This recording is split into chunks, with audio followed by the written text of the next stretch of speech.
The smell of fresh coffee filled the air as Daniel Carter sat at the dining table, flipping through the morning newspaper. His wife, Rachel, hummed softly as she packed their 8-year-old son Ethan's lunch. It was their usual morning routine, comfortable, predictable, and, to Daniel, perfect. "Peanut butter and jelly again, Mom?" Ethan groaned, wrinkling his nose. Rachel chuckled. "You love peanut butter and jelly." Ethan sighed dramatically but grabbed his backpack. Daniel smiled, ruffling his son's hair. "Hey, buddy, don't be late for the bus." As Ethan dashed out, Daniel turned to Rachel, sipping his coffee. "So, what's on your agenda today?" Rachel shrugged. "Just the usual. Grocery shopping, gym, maybe stop by Sarah's for lunch." Daniel nodded, oblivious to the hidden hesitation in her voice. The loving husband and the perfect home. Daniel had worked tirelessly to provide a comfortable life for his family. His job as a financial analyst required long hours, but it ensured they had a beautiful home in a quiet, friendly neighborhood. Rachel, a stay-at-home mom, had always been the heart of the household. She was charming, social, and adored by the community. She had a warm laugh, a way of making everyone feel welcome. Daniel considered himself lucky. Yet, there were moments when he felt a disconnect. Rachel seemed distant sometimes, preoccupied. He dismissed it as stress or boredom from routine life. A small seed of doubt. That night, as Daniel lay in bed, he noticed Rachel texting someone, a faint smile on her lips. "Who's that?" he asked casually. Rachel glanced up, tucking her phone away. "Oh, just Sarah. We were talking about brunch plans." Daniel didn't think much of it. After all, Rachel and Sarah were close friends. But for some reason, he couldn't shake the feeling that something was off. The first crack in his perfect world had appeared, though he didn't realize it yet. Enter the neighbor.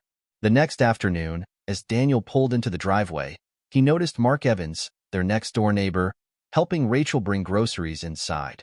Mark was a friendly guy, divorced, in his early 40s, and always willing to lend a hand. Daniel had always trusted him. Rachel laughed at something Mark said, playfully nudging his shoulder. Daniel furrowed his brows but shook the thought away. He stepped out of the car. "Hey, Mark, thanks for helping out." Mark turned, flashing a grin. "No problem, Dan. Just being a good neighbor." Rachel kissed Daniel's cheek. "You're home early." "Yeah, thought I'd surprise you guys," Daniel said, forcing a smile. Something gnawed at him, but he pushed it down. Mark was just a friend. Rachel loved him.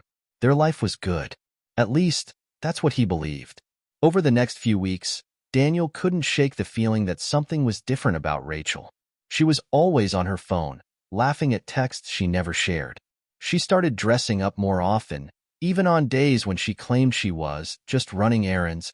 At night, she turned away from him in bed, her excuses piling up: too tired, a headache, not in the mood.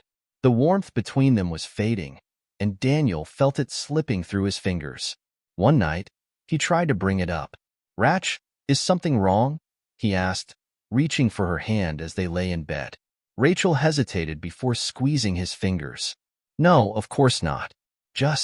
I guess I've been feeling a little restless lately. The same routine every day, you know? You want to do something different? A trip? Maybe? Just us?" She gave him a small smile. "That sounds nice, but it's hard with Ethan's school, and you're always so busy with work." Daniel nodded, though her words stung. He worked hard for their family. Was that a crime? Still, he wanted to believe it. The turning point came on a Friday evening. Daniel had planned a surprise date night, dinner reservations at her favorite restaurant. But when he walked through the door, Rachel wasn't home. "Where's Mom?" Daniel asked Ethan. "She said she had a late yoga class," Ethan said, focused on his video game. Yoga? That was new. Rachel had never mentioned taking yoga classes before. Daniel frowned, but tried to push the doubt aside. Then, at 10 p.m., Rachel finally walked in. Her hair was slightly messy, cheeks flushed. She smelled faintly of cologne, a scent Daniel didn't recognize. "Hey," she greeted, acting normal, setting her bag down. Daniel stared at her. "Where were you?" Rachel blinked. "I told you. Yoga class ran late." Daniel studied her carefully. "Since when do you do yoga?" She hesitated. Sarah introduced me to it. It's good for stress. There it was again. Sarah? The invisible alibi. Daniel didn't push further, but doubt curled deep in his gut. Days later, Daniel came home early again. As he pulled into the driveway, he saw Rachel standing on their front porch with Mark. She was laughing, her hand resting on his arm in an intimate, familiar way. Mark leaned in, whispering something that made Rachel smile. Not the polite kind of smile. Something softer, more private. Daniel's grip tightened on the steering wheel. He knew that smile. It used to be his. When Rachel noticed his car, she quickly stepped away from Mark, her expression shifting. Mark, on the other hand, looked completely relaxed. "Hey, honey, you're home early again," Rachel said, walking toward him. Daniel forced a smile. "Yeah, got lucky today." Mark gave him a nod. "I was just leaving. Catch you later, Dan." As he walked away, Daniel's heart pounded. Something was very, very wrong. That night, Daniel did something he had never done before. He checked Rachel's phone. It was risky, invasive, but he had to know. Rachel had fallen asleep, her phone loosely gripped in her hand. Carefully, he slid it away and opened her messages. His heart pounded as he scrolled. "Mark Evans, can't wait to see you tomorrow. Same time? Rachel Carter, yes. I miss you already. Red heart." Daniel's breath hitched. Message after message confirmed his worst fear. Rachel was having an affair with their neighbor. Not just physical, emotional.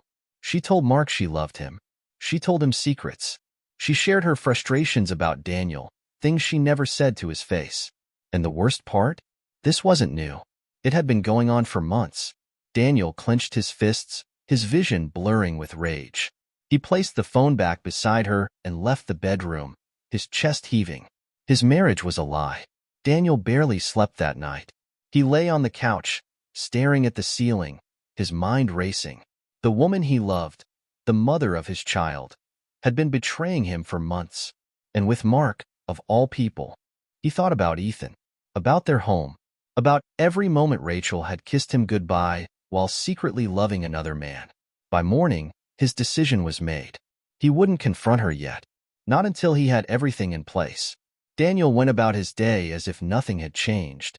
He kissed Rachel's cheek before leaving for work, ignoring the bile rising in his throat. But instead of going to the office, he met with a divorce lawyer. "I want full custody of my son," Daniel said coldly. The lawyer adjusted his glasses. "Do you have proof of infidelity?" Daniel slid Rachel's phone screenshots across the desk. "More than enough." The lawyer nodded. "This strengthens your case. If she's been exposing your son to this affair, the court may favor you."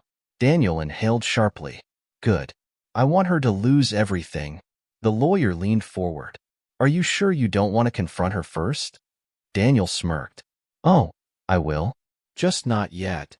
That night, Daniel told Rachel he had an out-of-town business meeting and wouldn't be back until the next afternoon. She played the role of the devoted wife, kissing him goodbye. "Call me when you land." He nodded, forcing a smile. "Of course." As soon as he left, he drove a few blocks away and parked. Then, he waited. At exactly 9 p.m., Rachel's car pulled out of the driveway. Just as he expected, Daniel followed at a safe distance. She drove straight to Mark's house. His stomach twisted, but he forced himself to stay calm. He pulled out his phone and hit record. Daniel walked up to Mark's house quietly. The curtains weren't fully closed, and through the slight gap, he saw them. Rachel in Mark's arms, kissing him the way she used to kiss Daniel. Something inside him shattered. He knocked on the door. There was a rustling inside. A panicked voice, Rachel's. "Oh my God, it's Daniel." Mark opened the door, his face pale. "Dan, what?" Daniel didn't let him finish. He stepped inside and threw the divorce papers onto the coffee table. Rachel gasped, her face draining of color. "Daniel, don't." He cut her off. His voice was eerily calm. "I know everything. Your texts, your meetings, your little yoga classes." Rachel's eyes welled up. "I can explain." Daniel laughed bitterly. "Explain?" "Sure. Explain how you threw away our family for this piece of shit." He shot Mark a look of pure disgust. "You were supposed to be my friend." Mark swallowed hard. Dan, man, it just happened. Daniel's jaw clenched. Right. It just happened that you've been screwing my wife behind my back for months? Rachel stepped forward, tears streaming down her face. Daniel, please. I never meant to hurt you. Daniel's hands curled into fists, but he refused to let himself explode. Instead, he pulled his phone from his pocket and hit play. Rachel's own messages played out in her voice. I can't wait to be in your arms again. I love you, Mark. I wish I had met you before Daniel. Rachel's knees buckled. You don't have to explain anything, Daniel said coldly. It's all right here. She stared at him, broken. Daniel, please. But there was no more pleading. No more second chances. You destroyed our family, Rachel, Daniel said, turning to leave. Now, you can live with the consequences. As he walked out, Rachel collapsed onto the couch, sobbing. Mark stood there, silent, knowing he had just lost everything too. Rachel sat frozen in Mark's living room long after Daniel had left. Her chest tightened, her breath coming in short gasps. This can't be happening, she whispered. Mark ran a hand through his hair, looking just as shaken. Maybe he'll calm down. Maybe you can talk to him. Rachel turned to him, eyes wild. He served me divorce papers, Mark. He's taking Ethan. Mark didn't respond, because he knew there was no fixing this. Rachel grabbed her phone with trembling fingers and dialed Daniel. Straight to voicemail. She tried again, and again. Nothing. A sick realization settled in her stomach. She had destroyed her family. Daniel drove home in silence, his grip tight on the steering wheel. His heart felt like lead in his chest, but he refused to break. Not for Rachel. Not for the woman who had betrayed him. When he got home, Ethan was already asleep. Daniel walked into his son's room, brushing a hand through his hair. He deserved better than this. The next morning, Daniel sat Rachel down at the kitchen table. She had been up all night, judging by her red-rimmed eyes. Daniel, please. We can fix this. He shook his head. No, Rachel. We can't. Tears streamed down her face. I was lonely. I felt neglected. Daniel slammed his fist on the table, making her flinch. Don't you dare blame this on me. Rachel sobbed. I love you, Daniel. I was stupid. Please don't take Ethan away from me. Daniel's face remained emotionless. The papers are filed. You can fight for custody, but I have more than enough proof to win. Rachel buried her face in her hands. You made your choice, Daniel said, standing. Now you'll live with it. News spread fast in their quiet neighborhood. At first, Rachel tried to hide the truth, but whispers followed her everywhere. Sarah, her closest friend, was the first to cut ties. I can't believe you did that to Daniel, Sarah said, shaking her head.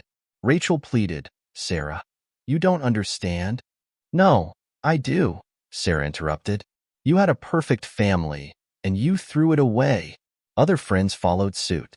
Invitations stopped. Neighbors stopped greeting her. She had become the outcast. Even Mark began to pull away. This is too much drama, he muttered one evening. I didn't sign up for this.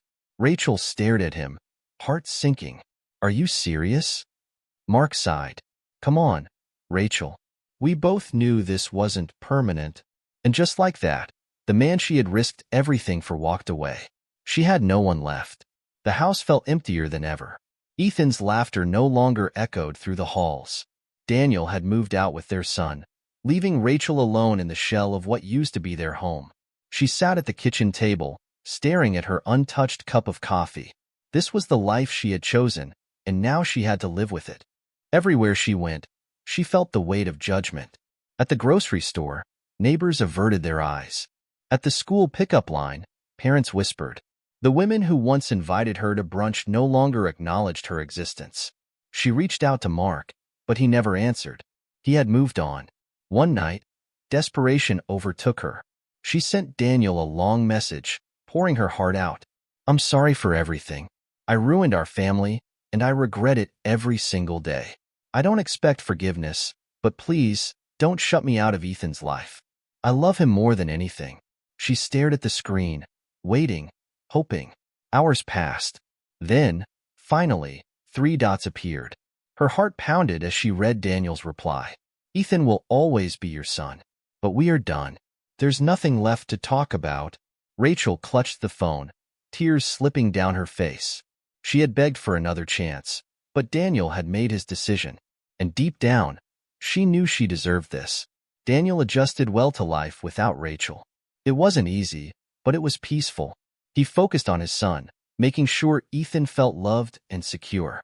He thrived at work, poured himself into his passions, and rediscovered himself outside of his marriage.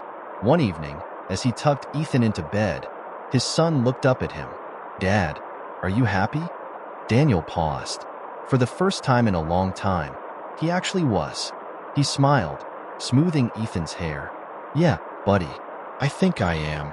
And for the first time since his world had shattered, Daniel knew he had won. Rachel had lost everything, but he had rebuilt his life. The past no longer defined him, and that was the greatest revenge of all.